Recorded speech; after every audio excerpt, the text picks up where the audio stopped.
અંકલેશ્વરમાં પ્રદૂષણ મુદ્દે આપનું આવેદનપત્ર, જીપીસીબી પર કાર્યવાહીનો દબાવ વધ્યો। અંકલેશ્વર તથા ભરૂચ જિલ્લાભરના ઔદ્યોગિક વિસ્તારોમાં વધતા પ્રદૂષણને લઈને આમ આદમી પાર્ટી ભરૂચ જિલ્લામાં સક્રિય બની છે। સતત વધી રહેલા હવા પાણી પ્રદૂષણ, વારંવાર થતા આગના બનાવ, ઔદ્યોગિક એકમોની બેદરકારીને ધ્યાનમાં રાખીને તેમણે અંકલેશ્વર જીપીસીબીના રિજનલ ઓફિસર પાસે આવેદનપત્ર રજૂ કર્યું। આપના પ્રતિનિધિઓએ જણાવ્યું કે ભરૂચ જિલ્લામાં અંકલેશ્વર, દહેજ, સાયખા, પાનોલી અને ઝઘડિયા જેવા મોટા ઔદ્યોગિક હબ્સ હોવાને કારણે પ્રદૂષણનું પ્રમાણ અત્યંત ગંભીર સ્તરે પહોંચી ગયું છે। ખાસ કરીને એક્યુઆઈમાં સતત વધારો તથા પાણી અને જમીનની પ્રદૂષણથી સ્થાનિક લોકોના આરોગ્ય ઉપર પણ ખરાબ અસર પડી રહી છે।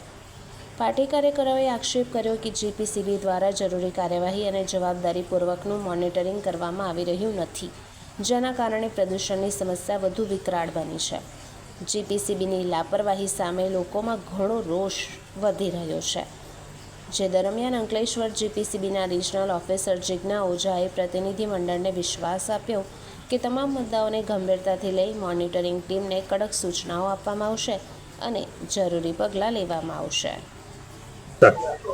અંકલેશ્વર જીપીસીબીમાં આજે આમ આદમી પાર્ટી દ્વારા એક આવેદનપત્ર આપ્યું છે અને ફાઇનલ એક ઇન્ટિમેશન પણ એ લોકોને આપેલું છે।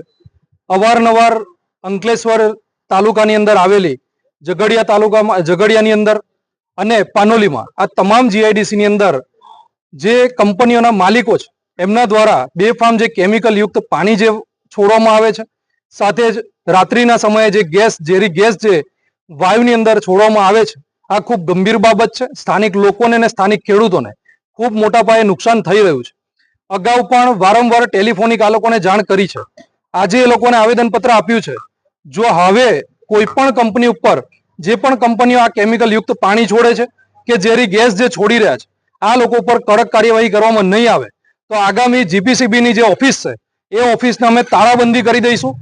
કારણ કે જો જીપીસીબી અહીંયા બેઠા પછી પણ જો આવું વલણ કરતી હશે અને કંપની ઉપર આશીર્વાદ રાખતી હશે તો એ આમ આદમી પાર્ટી હવે સાખી નહીં લે। એ જે કોઈ પણ નેતાઓ અને જે કોઈ પણ વ્યક્તિઓ, જે કોઈ પણ અધિકારીઓ જે કંપનીઓના માધ્યમથી જે ચાલી રહ્યા છે એ તમામ અધિકારીએ પણ નોંધ લેવી અને તમામ જે સ્થાનિક જે ભાજપના નેતાઓ હોય, જે કોઈ પણ કાર્યકર્તાઓ હોય એ લોકોએ પણ નોંધ લેવી કે આવી રીતે હવે આમ આદમી પાર્ટી સાખી નહીં લે અને આગામી દિવસોની અંદર જે એમને ટાઈમ આપ્યો છે એ રીતે ગઈકાલે પણ જે 8 કરતા વધુ જે પશુઓ જે મરણ પામી ગયા છે એ કંપનીઓ વિરુદ્ધમાં પણ કાયદેસરની કાર્યવાહી થવી જોઈએ। અગાઉ આપણે સૌએ જોયું કે જે સંઘવી ઓર્ગેનિકમાં જે બ્લાસ્ટ થયો અને એમાં જે રીતે જે કેમિકલ યુક્ત જે પાણી હતું, બધું જે સોલ્યુશન હતું એ વરસાદની લીધે જે નદી નાળામાં જે ગયું છે એના ઉપર શું એક્શનો લેવાય છે, આને લઈને આગામી દિવસોમાં જે કંઈ અહીંયા જીપીસીબીમાં જે આરટીઆઈ કરવાની છે એના માધ્યમથી અમે માહિતી પણ માંગીશું અને કેટલી કંપનીઓને અત્યાર સુધી એમને ક્લોઝર નોટિસ આપી છે, ક્લોઝર નોટિસ પછી એમને કેવી રીતે એમને ચાલુ કરવાની પરમિશન આપી છે, આ તમામ મુદ્દાને લઈને આમ આદમી પાર્ટી હવે આગળ પગલાં લેશે। પિયુષભાઈ, જીપીસીબીની જે અત્યારની કામગીરી છે અને પહેલાની કામગીરી છે એ વિશે શું કહેવાનું? જીપીસીબીની અત્યારની જે કામગીરી છે, પહેલાની કામગીરી છે, એની ઉપર હું તમને વાત કરું તો આપણે અવારનવાર જોઈએ છે કે જે પહેલા જે નદી નાળામાં જે પાણી કેમિકલ યુક્ત જે પાણી મળતા હતા, આજે અહીંયા આમળા ખાલી પકડી લો કે પછી જેટલા પણ નદી નાળા છે, તમામ જગ્યાએ રાત્રિના સમયે તમે આવો જીઆઈડીસી ની અંદર તો શ્વાસ લેવામાં પણ તકલીફ પડે। એ પહેલા જે પરિસ્થિતિ હતી આજની પરિસ્થિતિ પણ એ સેમ જ છે।